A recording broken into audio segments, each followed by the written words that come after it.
Tá.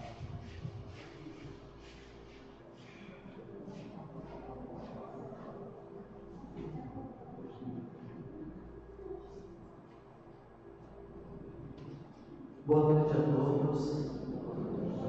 Sintam-se acolhidos com muito carinho em mais essa noite em que essa casa abre as suas portas a fim de recebê-los, para que saiamos daqui com mais sentimentos, com mais conhecimentos da nossa doutrina espírita, porque aqui encontramos sempre aquilo que viemos buscar. E nessa noite não vamos fugir à regra. Temos imenso prazer em recebê-los aqui. Nós vamos divulgar para vocês mais uma vez o evento que dá uma sustentação financeira a essa entidade, que é a nossa Associação Espírita Casa da Criança Alda de Souza.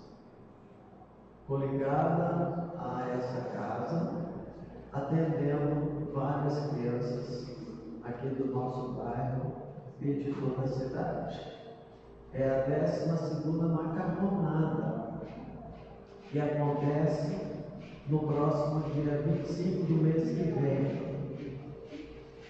Custa só R$30. Vem 1 quilo de macarrão, um queijo, caprichado, dá para a família toda comer no domingo na hora do almoço. Os detalhes e os ingressos, os companheiros da casa estão fornecendo aí para todos nós. Nós vamos convidar para dar sequência às atividades da casa desta noite a nossa companheira Lúcia para fazer a prece.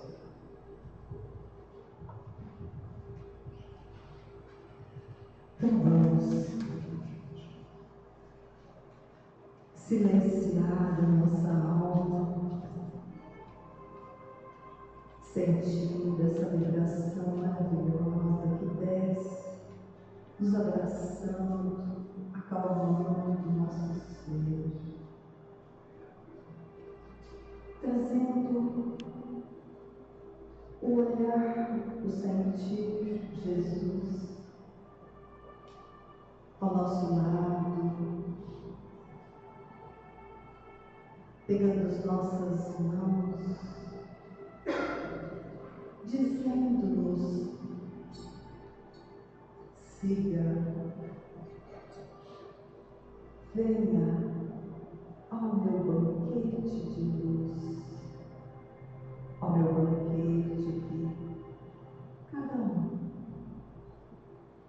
que aqui se encontra sai saciado do conhecimento, das energias que cada momento e cada palavra somos absorvendo, fomos buscando esse acalmar, esse silenciar, sabendo que em Jesus tudo podemos, quando nos direcionamos ao bem, ao contato direto com Ele, chegamos a Deus.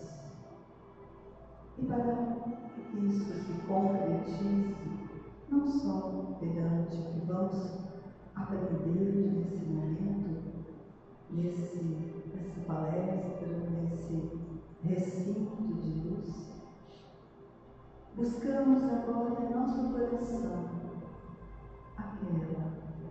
aquela prece que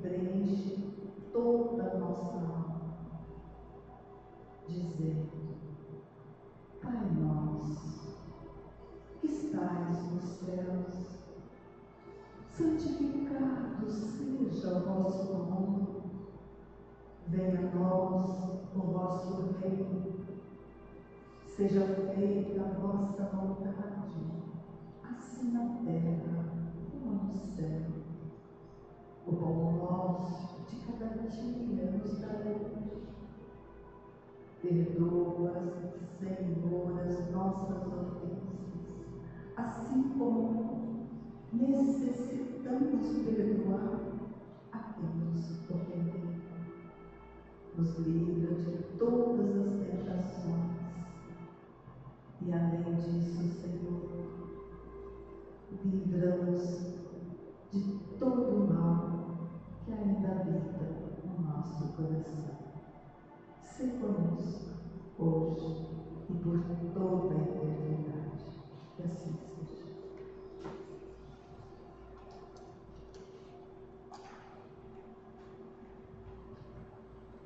Nessa noite temos a imensa alegria de receber o nosso companheiro Adeuvair. É o nosso Davi, tá, gente? Ele faz parte, coordena a Casa Espírita Maria Dolores, lá de Chaves. E vem atendendo ao nosso convite, ele que é um profundo conhecedor da nossa doutrina, estudioso dos ensinamentos de Cristo e um divulgador também. Por isso, nós temos essa alegria de recebê-lo nessa noite. Por favor.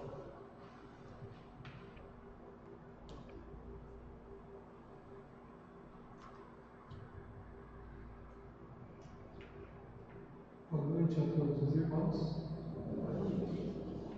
Que o bom Mestre nos abençoe e nos conceda nesta noite a sua paz.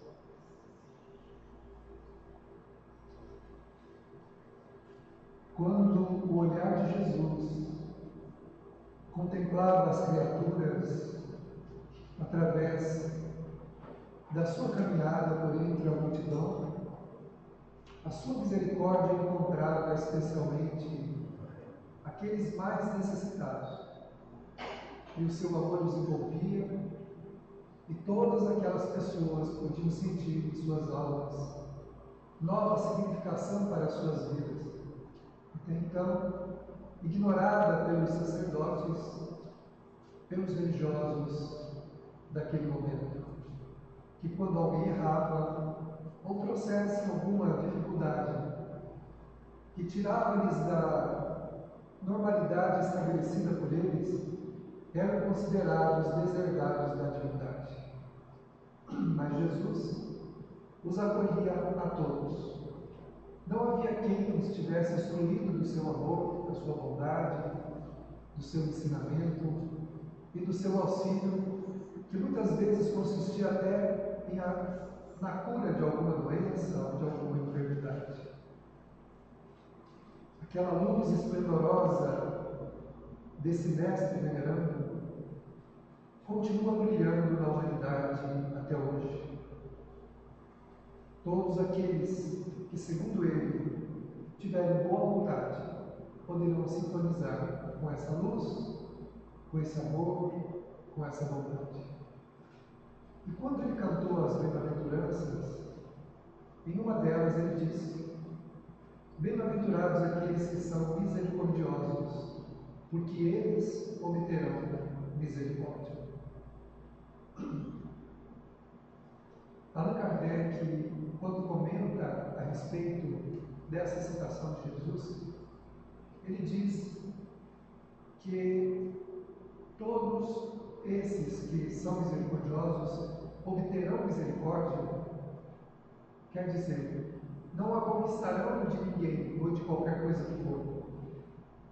Porque não é de Deus que nós obtemos misericórdia, embora Deus seja misericordioso. Mas a misericórdia, que é a mesma que nós damos aos outros para também recebermos, é aquela autorização da consciência para continuarmos com a jornada sem nos destruir. e sem planejarmos para as nossas próprias vidas sofrimentos tamanhos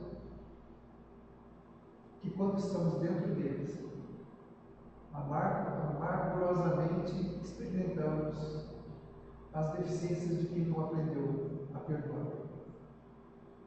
O perdão é uma questão consciencial, de autoconsciência, em verdade. Ensina-nos Joana de Ângeles, o Espírito, que escrevia por Divaldo Franco, na sua obra da psicologia transpessoal, que o perdão é uma questão de autoconsciência. A pessoa que vai adquirindo na existência a autoconsciência, quanto maior essa autoconsciência adquire, menos ela julga, menos ela condena, menos ela aponta o dedo e menos ela quer cobrar ou justiçar. Na verdade, torna-se mais compreensiva, amorosa, misericordiosa. Porque aquele que consegue adquirir autoconsciência é quem? É aquele que exercita aqueles princípios amorosos exalados em o Evangelho de Jesus, que ele diz que é o único caminho para Deus. Não para um lugar, para o céu, para um lugar onde a gente vai depois da nossa desencarnação, mas uma viagem para dentro, já que ele disse que o reino dos céus está dentro de nós. Então, quando o Espírito exercita o que ensinou Jesus, quando nós lemos o Evangelho, ele tem todo um roteiro de vida que ele nos oferece, quando a gente procura vivenciar essa experiência do Evangelho, nós vamos fazer uma viagem para dentro e cada vez mais nos aproximando da nossa natureza divina. Somos filhos de Deus e Deus habita em nós. Então o reino dos céus é em nós. O que seria então o céu? O conjunto das virtudes que nos trarão paz, tranquilidade, harmonia e sustentação para todas as ocorrências que nós precisarmos na nossa vida. Teremos equilíbrio para lidar com tudo, o que nós ainda não temos, naturalmente não temos. E a vivência, a convivência com o semelhante é o nosso maior desafio, dificultando essa viagem para dentro. Nós vivemos mais para fora, para as emoções, principalmente as emoções intempestivas, que brotam de onde? Do orgulho, da vaidade, do egoísmo, da prepotência. E somos todos devedores perante a lei divina. Todos. Não existe no planeta Terra um espírito que esteja de conforme ou de conformidade com a lei divina sem ter nenhuma mágoa. Então isso não nos coloca na condição de cobradores, de justiceiros, de querer que aquele que fez alguma coisa contra nós pague pelo que ele fez. Por nossa vez também nós devemos para a lei divina. E quando a lei vai nos cobrar? Porque alguém dirá assim: ah, mas eu pedi perdão a Deus pelo meu erro. Ele me perdoou. Deus não perdoa, porque Ele não condena. Ninguém está perdoado por Deus pelos erros que comete. O livro Céu e Inferno diz que o perdão de Deus é uma nova chance, é uma nova oportunidade, é uma nova reencarnação. Quando então encontraremos com os efeitos daquilo que nós criamos. Então não tem perdão. Se nós voltássemos para a Terra isentos de qualquer consequência do que nós fazemos, então estaríamos perdoados, conforme o conceito de perdão que nós temos. Mas como nós encarnamos para enfrentar consequências do que nós fizemos, abrandadas, é claro, porque Deus é amor, é misericórdia, é compaixão. Mas diz o Céu e Inferno, se a lei divina é misericordiosa, porém não é cega. Então, nós precisamos nos alinhar com a lei divina. E para nos alinharmos com a lei divina, nós retornamos e nos encontramos com as consequências do que nós criamos. Então é preciso que a gente primeiramente compreenda isso. Perdoar é uma questão de autoconsciência, de consciência ampliada diante da própria vida, de quem entende que não é perfeito, de que sabe que erra e que poderá continuar errando ainda, por muitas vezes. Né? A gente não tem domínio completo de si mesmo. Ainda não temos. Ai daquele que diz, né? Eu nunca faria o que determinada pessoa fez. Não só poderia fazer, eu não poderia fazer coisa pior, vou fazer outra coisa que é também condenável. Já fizemos coisas, né, que, como diz a linguagem popular, até Deus duvida. Se nós pudéssemos ter o nosso histórico, né, espiritual, nós diríamos que a gente vem de um passado não glorioso, de um passado que pede reparação, pede harmonização, que pede iluminação. Então, quando nós chegamos no mundo espiritual, nós começamos já o processo de enfrentamento ali.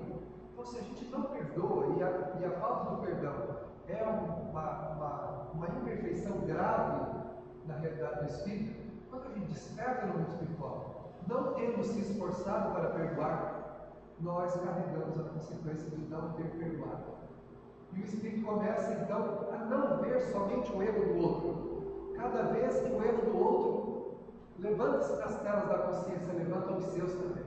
Então o espírito é obrigado a enxergar-se como é, para que ele compreenda que não foi somente o outro que errou para com ele, mas que ele também errou. E não raras vezes errou com aquele que lhe feriu, que na verdade o encontrou e, não tendo perdoado também, cobrou-lhe a dívida, fazendo-lhe mal.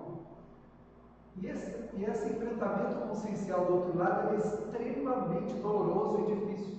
Aqueles que quiserem entender um pouco disso, na segunda parte do livro O Céu e o Inferno de Allan Kardec, tem uma série de comunicações, e lá tem comunicações de espíritos que não perdoaram. E o que é que eles encontraram do outro lado, pela falta do perdão. Não estamos dizendo que o perdão é fácil e simples. Como disse, é uma questão de autoconsciência. O que é que nós precisamos exercitar? Não é o perdão simplesmente. Não é simplesmente, bom, quando alguém errar comigo, eu vou perdoar. Se não tivermos uma bagagem íntima para isso, não vamos perdoar coisa nenhuma.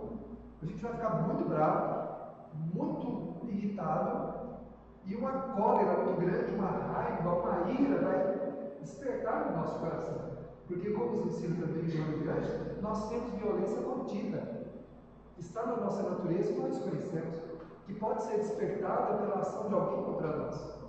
Então, o que nós temos que fazer? Mudar a bagagem íntima, para que na hora que surgir a afronta, a gente então consiga dar uma resposta mais amena, de mais tolerância, de mais compreensão, de mais paciência. E segundo o Evangelho, são particularidades da lei divina. A doçura, a mansuetude, a paciência, a concórdia, tudo são particularidades da lei divina que nós precisamos exercitar. Como é que nós fazemos isso? A prática do bem. Ao nos dedicarmos à prática do bem, em todos os sentidos que nós pudermos, nós vamos criando uma bagagem íntima para dar menos importância àquilo que nos faz. Valorizando mais a oportunidade que nós estamos tendo de estarmos encarnados, então, uma oportunidade também de resolver os nossos problemas e as nossas dificuldades. Diz o Evangelho segundo o Espiritismo: ai daquele que diz, eu nunca perdoarei.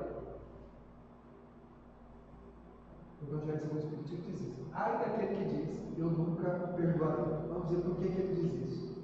Porque pronuncia a sua própria condenação. A pessoa que diz, eu nunca perdoarei, é diferente de dizer, eu não consigo nesse momento perdoar, mas eu vou perdoar. Eu vou me esforçar, eu vou melhorar e vou perdoar. Não, é aquele que endurece e diz assim, eu nunca perdoarei. Conforme nos diz o Evangelho, essa pessoa pronuncia a sua própria condenação. Por quê? Porque naturalmente quem não perdoa fica vinculado àquele que não perdoa. E esse vínculo, muitas vezes, para quebrar, pode levar séculos. Um espírito que perseguia Divaldo Franco durante 400 anos, porque o Divaldo teria induzido ele ao suicídio há 400 anos atrás, só conseguiu diminuir a dificuldade que os dois tinham por uma coisa. Quando esse espírito encontrou Divaldo ainda mocinho, novinho, ele jurou vingança e disse que ia matá-lo, ia destruí-lo. Os anos foram se passando e o Divaldo fez o quê? Divaldo Pereira Franco, fundador da Mansão do Caminho, uma instituição de mais de 80 mil metros quadrados destinada à caridade. Eu tive lá, tive a oportunidade em Salvador de conhecer essa obra que todos deveriam conhecer. 80 mil metros quadrados destinados à caridade. Mais de 5 mil pessoas passam diariamente por ali. Foi lar de 600 filhos que ele adotou no nome dele e cuidou ali dentro da nação, como filhos dele. O Divaldo, durante toda a vida dele, dedicou-se, além da divulgação da mensagem espírita através da tribuna, ele dedicou-se à caridade, atendendo pacienciosamente todas as pessoas que procuraram, sem desmerecer o que quer que seja. Todos. Até mesmo, segundo ele, em conversas muito próximas nossas, os seus próprios inimigos, que eles sabiam que eram inimigos dele, e eles não sabiam que ele sabia. E sendo bem evidente, claro-audiente, ele sabia que eles eram os seus inimigos, mas eles não sabiam. E ele nunca deixou de atender a nenhum daqueles que o procuraram. Quando esse espírito um dia chegou e ele estava cuidando de uma criança, uma das crianças que ele botou para dentro da mansão, sem ter mais lugar para colocar ninguém, não tinha lugar mais. Mas alguém chegou e deixou uma criança na porta e ele pegou. Era uma menina, feia, horrível. Os traços da menina eram abomináveis, era uma coisa terrível. E ele então olha para aquela criança e fica afagando a criança quando o espírito entra no quarto. Uma roupa preta, vestido da época do passado religioso que ele tinha. Ele diz assim: o que é isso aí? O Divaldo disse: isso aí não, isso é uma criança. Mas é uma coisa muito feia. Você vai cuidar dela? O Divaldo disse: vou cuidei e estou cuidando de todas as demais. Vou amá-la como minha filha. E todas as vezes que ela olhar para mim, eu vou dizer para ela que eu amo. O espírito estremece. Movimenta-se de um lado para o outro e olha ele profundamente nos olhos e diz: você vai amá-la? Diz: sim, como minha filha. Mas por que você está tão interessado nessa criança? O Espírito diz: porque ela é minha mãe encarnada. Você está acolhendo a minha mãe, que tem débitos graves, precisou passar pelo abandono, e você está acolhendo a minha mãe. Aí ele diz a ele: então, eu gostaria que você me perdoasse, porque se você não me perdoar, o nosso vínculo permanecerá por sei lá quanto tempo, quantos séculos aí. Já faz 400 anos. Nós precisamos quebrar esse vínculo de sofrimento e dor que tem nos feito sofrer durante esses 400 anos. E o Espírito então diz a ele: eu entendi. Porque o Divaldo disse a ele: eu não sou mais a mesma pessoa que você conheceu há 400 anos atrás. O Espírito disse: eu sei que você não é. Eu já entendi isso. Perdoar vai levar mais algum tempo, mas eu pretendo perdoar. Agora, te amar, isso eu já não sei. O Divaldo disse: nós nos amaremos agora. Teremos muita oportunidade de estarmos próximos e ainda o amor será a tônica que nos unirá no futuro de nossas vidas. E o Espírito então disse a ele que seria um colaborador dele na obra dele, na mansão, e deixaria de persegui-lo e de fazer mal. Então, quando Allan Kardec coloca isso no Evangelho segundo o Espiritismo, ai daquele que diz eu nunca perdoarei, porque escreve a sua própria condenação e está dizendo disso, desse vínculo infeliz que a gente cria um com o outro, porque não perdoa, porque não desculpa, porque deixa o orgulho tomar conta, fazendo conta de coisas que não têm sentido nenhum. Importa os outros, disse Jesus a Pedro, segue-me tu. Mas nós já vimos arrastando quantas encarnações carregando débitos clamorosos de ligações infelizes com as pessoas porque não conseguimos desculpar e perdoar. E só conseguiremos ser felizes quando nós fizermos isso. Como disse o Espírito, está certo que pode ser hipocrisia nossa dizer para o outro: eu te perdoo. Mas fazer um trabalho íntimo, honesto, consciencioso de querer perdoar, ou seja, querer não dar mais importância àquele mal recebido, isso é dever de todos nós. Somos cristãos. disse para Dolores uma frase que eu nunca vou esquecer. Ela disse assim: meu filho, não guarde mágoa nem rancor de ninguém. Eu já contei isso várias vezes. Ela disse assim: porque a pessoa que você mais odiar vai ser a pessoa mais próxima da tua vida na tua próxima encarnação. Como esse espírito do Divaldo pode ser encarnado ou pode ser desencarnado. Ninguém esteve tão próximo dele quanto esse espírito durante muitos anos da vida dele. Se eu não me engano, mais de 15 anos de vida. Próximo, tentando de tudo para matá-lo. Até induzindo ao suicídio, ele conseguiu fazer de volta. Na última hora, conseguiu se reaver e não cometeu o suicídio. Então, a falta do perdão, ela vincula a gente negativamente a tudo de ruim que pode existir na atmosfera que nos une à pessoa que nos prejudicou.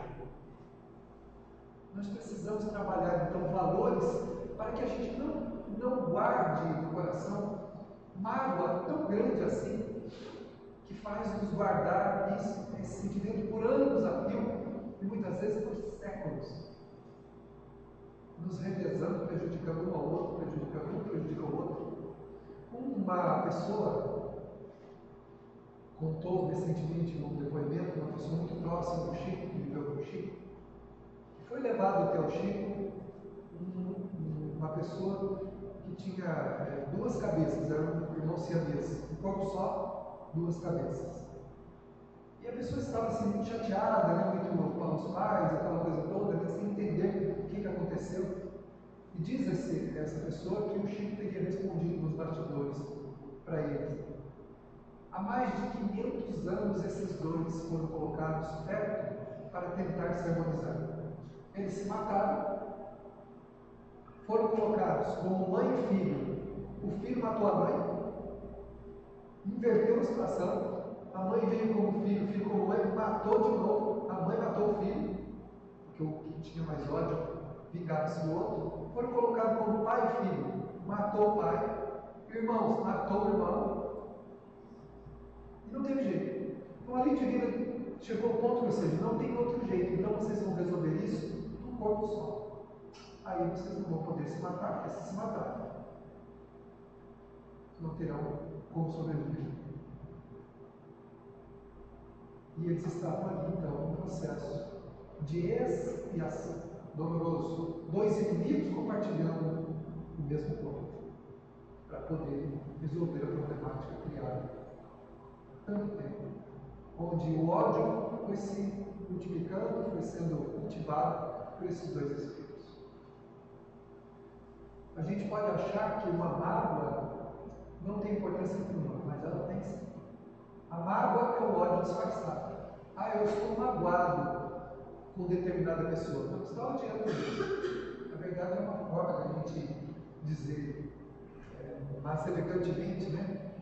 Que está odiando, né? Fica mais elegante falar que eu estou magoado do que falar que eu odeio. A palavra ódio soa, ela é tão perniciosa que ela soa negativamente quando você fala. Se você falar magoado é chique. Se falar ódio, o outro, opa, peraí, ódio é uma coisa odienta, horrível.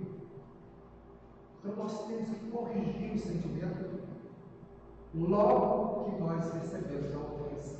Claro que o perdão dá um tempo, a gente vai amadurecer a ideia, mas se nós tivermos valores que sustentem a nossa vida, a nossa paz, a nossa vida, a nossa própria autoimagem, nós não temos necessidade de depender da aprovação do que os outros acham e fazem contra nós. Nós teremos autossustentação. Esse é o grande segredo do equilíbrio, né, da paz. É ter autossustentação. Saber que o nosso equilíbrio depende de nós. Muita gente diz assim: como ter sanidade mental aqui nesse lugar, com essa gente desse jeito? Mas nós não podemos depender do lugar, das pessoas, das coisas, para estar bem em paz. Quantos espíritos viveram no meio de tormentos assim inenarráveis e se mantiveram em paz? Uma vez disseram para a Madre Teresa de Calcutá: a senhora é louca, a senhora vai para o meio dessa gente aqui, esses pobres, esse povo é de uma outra religião, eles vão matar a senhora. Ela disse assim: mas eu não tenho medo deles. Como a senhora não tem medo deles? Ele Eles não vão me fazer mal porque eu não quero fazer mal para eles. Mas eles são loucos, eles são estranhos. Ela disse assim, mas isso é eles. Eles são filhos de Deus e precisam de ajuda. Eu estou na sintonia do meu Deus, do meu Senhor, eu vou agir como o meu Senhor gostaria que eu agisse. E ela fez isso. E ninguém nunca a molestou. Nunca. Teve um momento em que um Dudu estava morrendo numa praça e ninguém, porque ele era de uma casa inferior, ninguém socorria. Ela ia passando de ônibus e ela pediu para o motorista parar imediatamente. E aí ela percebeu com o seu sentimento que aquele homem estava desencarnando. Ninguém o atendia. Ela desceu, foi lá, colocou a cabeça dele no seu colo e ficou afagando a cabeça dele. E ele desencarnou, olhando para os olhos. E alguém disse, não adiantou nada, senhora, descer aqui para atender esse miserável, ele já estava morrendo mesmo. Ela disse assim, sim, mas pelo menos ele não morreu sozinho.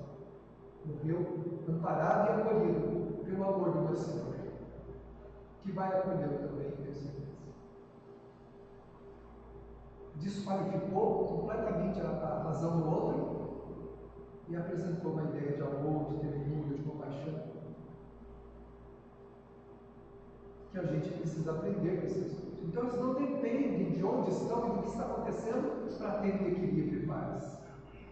No outro momento ela estava também entrando num ambiente onde havia muitas pessoas morrendo de fome, tinham sido abandonados, doentes, estavam ali morrendo de fome, e ela chegou e por várias vezes foi levando provisões para eles, e eles foram se alimentando, foram ficando bem, tal. Um dia, um representante do grupo aproximou-se dela, já um senhorzinho, um ancião, segurou-lhe as mãos, beijou-lhe as mãos e disse assim, qual o nome do teu Deus? Ela disse, meu Deus é Deus, mas eu estou aqui em nome de Jesus. Então diga a ele, a partir de hoje, nós iremos amá-lo.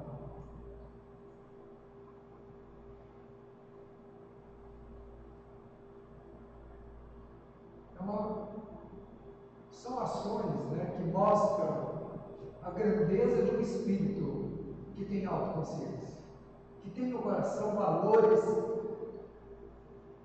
que não a fazem temer nada, não temia nada, porque ela só tinha uma vontade, independente da maneira como fosse tratada. Não estava ali preocupada em ser bem tratada, em receber gratidão de ninguém pelo que ela fazia. Nós vivemos querendo a gratidão dos outros. Tudo que a gente faz, a gente quer que seja muito obrigado, uma mão estendida, e ainda fala, eu fiz tal coisa e não fui reconhecido. Eu fiz determinada coisa e nada me adiantou. E fica chateado, E passa a odiar aquele tipo de experiência. Porque aquela experiência não lhe trouxe nenhuma compensação. Porque quando nós não temos nada por dentro, queremos a compensação que vem de fora. Quem tem sentimentos nobres que sustentem a sua intimidade não precisa de compensação. Faz por amor, faz porque é nobre fazer. Faz porque isso vai lhe dar cada vez mais grandeza, fortaleza e paz. Então, olhar para o outro com compaixão, com misericórdia, é um dever nosso. Para que a gente se torne uma pessoa melhor. Porque foi isso que nós viemos fazer na Terra. Não viemos aqui para outra coisa, senão nos tornarmos uma pessoa melhor do que nós somos. Para sairmos da roda de samsara, como dizem os indianos, daquele círculo vicioso das encarnações dolorosas, que nós vivemos entrando, porque nutrimos vínculos ruins, dolorosos e tristes para as pessoas. Diferente da gente reencarnar e ter como pessoas à nossa volta, pessoas complicadas, mas para ajudá-las, com a missão de auxiliá-las.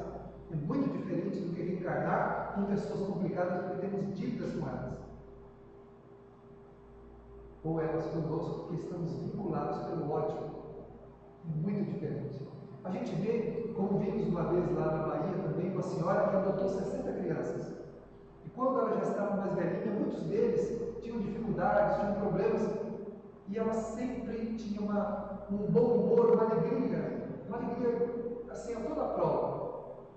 E um repórter entrevistando ela disse assim: mas a senhora não fica chateada com o jeito que eles se tratam, ou às vezes tratam a senhora? Eu falei: não, meu filho, eu não estou aqui para receber nada deles. Eu estou aqui porque eu sinto que eu tenho que dar o que eu tenho para eles. E se eu tenho um coração cheio de amor, eu sinto que é esse amor que eu tenho que dar. Entendendo, compreendendo que aqueles espíritos não podiam fazer nada por ali. Outra coisa, ela não tinha vínculos negativos com nenhum deles. Então as afrontas deles, as coisas que eles faziam para ela, não me feriam. Mas quando a gente tem vínculo negativo com as pessoas, basta um olhar. Não precisa nem uma palavra. Basta um olhar. E aquilo é uma alfinetada na alma, né? É uma adaga que entra e corta onde não devia cortar. E a gente fala: você viu como ele me olhou? Que olhar de desprezo, que olhar de maldade. E muitas vezes não é nada disso. É porque a gente tem diferença com o outro. Reencarnar para auxiliar é uma coisa, reencarnar para reparar e expiar é outra coisa. Se a gente quiser reencarnar para auxiliar, precisa perdoar.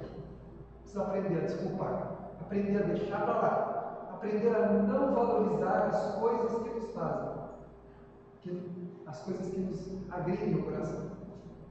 Nós visitávamos uma senhorinha que ela ficava numa cadeira de rodas, às vezes na cama, e a gente ia lá no samaritano dar passe dela. E tal, um dia desses, lá, depois de muito tempo visitando ela nunca dizia uma palavra, nem mexia o olhar. Do jeito que a gente chegava, ela estava ali assim, quietinha na cama, ou na cadeira de rodas, olhando para o infinito, e parecia que estava alheia. Essa é a nossa ilusão, achar que os outros não estão escutando o que a gente está falando. Ela estava agitada. E um dia desses, foi lá e caiu para eu fazer um comentário com ela sobre o perdão. Exatamente esse assunto. Como é breve, não dá para falar muito, né? Mas uma das coisas que eu falei foi exatamente isso: que a falta do perdão nos vincula àqueles a quem nós odiamos ou detestamos.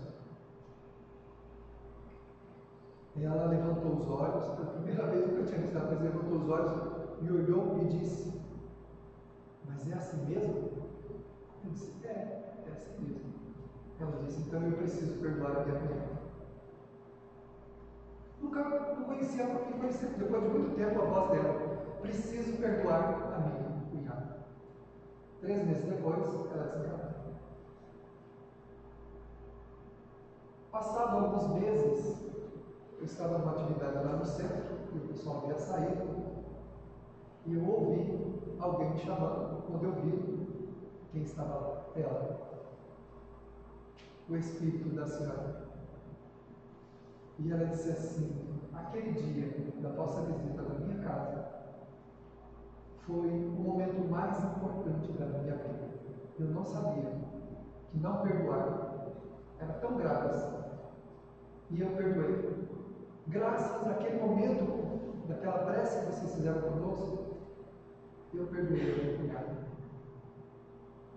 Só que como eu guardei mágoa por muitos anos, eu ainda permaneço na casa e estou tendo dificuldade em deixar a casa. Mas estou providenciando e pedindo a Deus que me ajude a deixar. Você poderia me aconselhar o que fazer? Eu disse: sim. A senhora vai ficar perto da sua cunhada e vai ajudá-la, vai auxiliar. Eu sei que foi ela que me prejudicou. Mas a senhora vai dizer que ela é uma pessoa importante, que ela é uma pessoa que precisa ser boa, que ela precisa fazer o bem, que ela precisa... vai inspirá-la em tudo quanto a senhora achar que for de bom para ela. E a senhora vai perceber que essas cadeias de planejamento vão começar a se quebrar. O tempo passou mais um pouco. Quase um ano depois, novamente ela apareceu.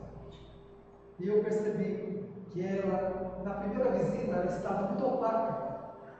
Mal se podia ver a roupa que ela vestia. Na segunda vez, ela estava iluminada. Havia luzes no coração dela. E ela disse: eu consegui. Consegui fazer a minha cunhada ser um pouco melhor do que ela é. Ela passou a pensar em coisas que ela não pensava. Sabe você o que me libertou da casa, do lugar? Ela adotou uma criança. Disse que nunca queria ser mãe. E adotou uma criança. Inspirada pelas palavras que eu lhe dizia aos ouvidos, ela se sentiu motivada a adotar uma criança. Nesse momento eu percebi que nada mais eu tinha que fazer e consegui me desprender. E Maria Dolores, me explicando isso, me disse exatamente assim: meu filho, o ódio nos prende na carne e fora dela. E muitas vezes, mesmo tomando consciência, pode nos prender por muito tempo, para que nós sintamos a consequência de não ter perdoado. Os vínculos fluídicos que ainda ficam naqueles que se ligaram por muito tempo negativamente. Portanto, não basta depois somente a palavra, nem só o sentimento. Porque os vínculos fluídicos que se criam em torno daqueles que não perdoam, pode manter os espíritos por muito tempo ligados com a outra. Assim fica para nós, então, esse convite, para a gente considerar a possibilidade de não fazer muita conta daquilo que os outros fazem. Quando nós desculpamos os outros, não quer dizer que a gente está dizendo que o outro está certo. Quer dizer que a gente quer paz. Quer dizer que a gente quer sossego. Que a gente quer alegria espiritual. É isso que quer dizer. Que a gente não quer sofrimento. E que a gente não quer vínculos negativos com ninguém. Se o outro continua me odiando, me detestando, isso é um problema dele. Eu quebro esse ciclo vicioso que vincula ele durante aquela e outra existência, quando eu consigo me desvincular do sentimento que me une negativamente a ele. O que ele pensa, o que ele sente, é um problema dele, não é mais meu. E certamente ele se vinculará a um outro odiento para expurgar comigo o seu ódio. Porque é da lei que cada um se encontra com aquilo que queria. A obra do céu, Dona Carmen. É da lei que cada um se encontre com aquilo que queria. Então, se eu não tenho ódio e o outro não me odeia mais, o que acontece comigo? Se eu não tiver ódio, vou me vincular ao outro odiento e vou viver até que eu entenda que o ódio não é um sentimento natural da lei divina. O amor é um sentimento pleno e natural. O ódio não. O ódio é uma distorção que nos leva para o sofrimento, para o orgulho, para a incapacidade de experimentar alegria e esperança de viver. Toda pessoa que não perdeu, com o tempo vai perdendo também a sua paz, vai perdendo a razão de viver, vai ficando desgostoso da própria vida. Não raras vezes, deságua na depressão. E ainda como o outro. Eu não terei como chegar no mundo espiritual e justificar para a lei divina que eu estou como eu estou, com a minha doença que eu criei, baseada no mal que me fizeram, que a culpa é do outro. Uma pergunta que Maria Dolores me fez, que eu também gosto de repetir sempre, ela disse assim: quando alguém te ferir, pergunte. Nunca pergunte, por que será que a Maria me feriu? Pergunte, por que eu me feri com o que a Maria me fez? A pergunta deve ser sempre para nós. Nunca pergunte por que é que a Maria me feriu, porque isso são razões dela, que não dependem de mim. Mas eu tenho que perguntar o quê? Por que é que eu me feri? Me magoei? Despertei um sentimento tão ruim com aquilo que a Maria me fez. É o que está dentro de mim que causou isso, não é o que a Maria me fez.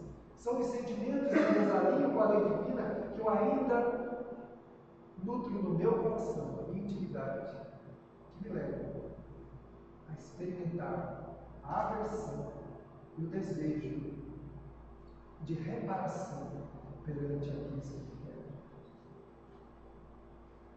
Quando a desencarnação nos chamar às contas espirituais, deveremos comparecer à lei divina, naturalmente não a um tribunal constituído na formatação terrena, mas um lugar onde tranquilamente estarei com as minhas próprias criações. Os meus sentimentos me mostrarão quais caminhos escolhi para percorrer, e nenhum deles terá sido apontado por quem me feriu, mas sim pelos meus sentimentos negativos que me aconselharam negativamente. Paz é uma escolha de quem aprendeu a amar e não a odiar, de quem aprendeu a perdoar e não a detestar. A lei divina é um repositório de sabedoria e de amor infinito, onde todos podemos buscar abrigo, se desejarmos sermos felizes. Que Ele nos abençoe com a sua paz.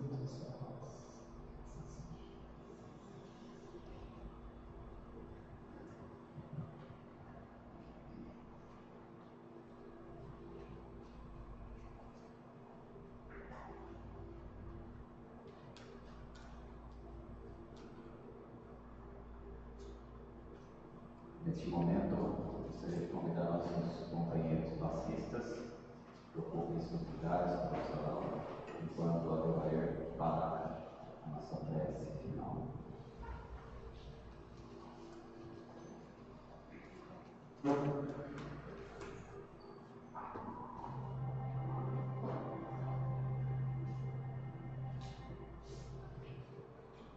Muitíssimo Senhor Jesus,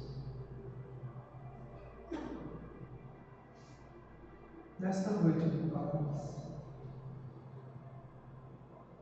em que o nosso coração, recebendo as luzes do teu amor,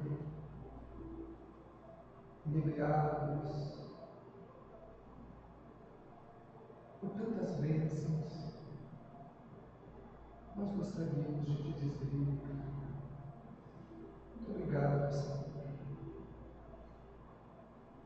aos teus enviados amorosos, que compõem a corte das almas generosas, todos os dias nos ajudam, nesta noite em especial aqui estão, para trazermos ao coração tudo quanto necessitamos. Benditas são, Senhor, as tuas mãos estendidas sobre as almas que te pedem, almas também misericórdia. Bendito seja, Senhor, as tuas palavras que consolam, erguendo da depressão e da amargura aqueles que perderam o sentido de viver.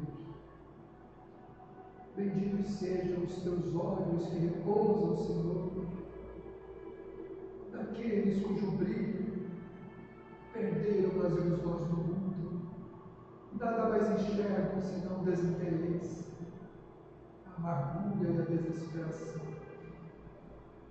Benditos sejam os teus pés, Senhor, que caminham na direção daqueles que não podem mais andar, paralisados pelo egoísmo, mergulhados na vida própria, de ilusões que também criaram. Hoje não conseguem, Senhor, da própria vida se ausentar. Bendito seja o teu amor, que como um manto sublime, fortalecedor e amoroso, nos dá, Senhor, um sentido de viver. Graças te sejam dadas por tanta luz, não apenas nesses momentos de encontro, onde no entrelaçamento de almas como irmãos te louvamos, mas em todos os dias de nossa vida. Assim seja, Senhor.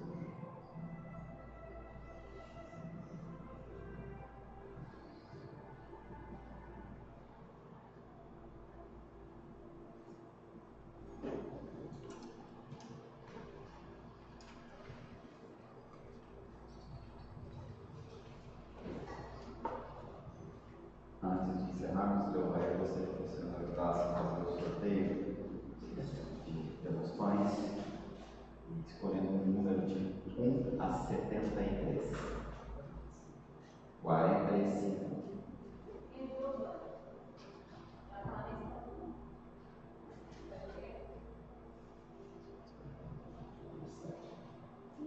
7.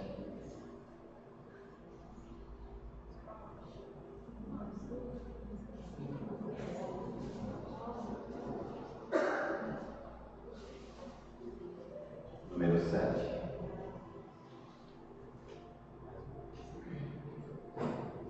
Sete, 0, 70.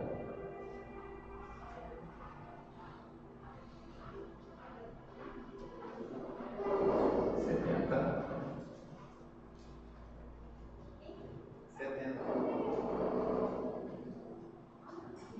Esse para explicar, a vida é uma dela ou da filha, tá?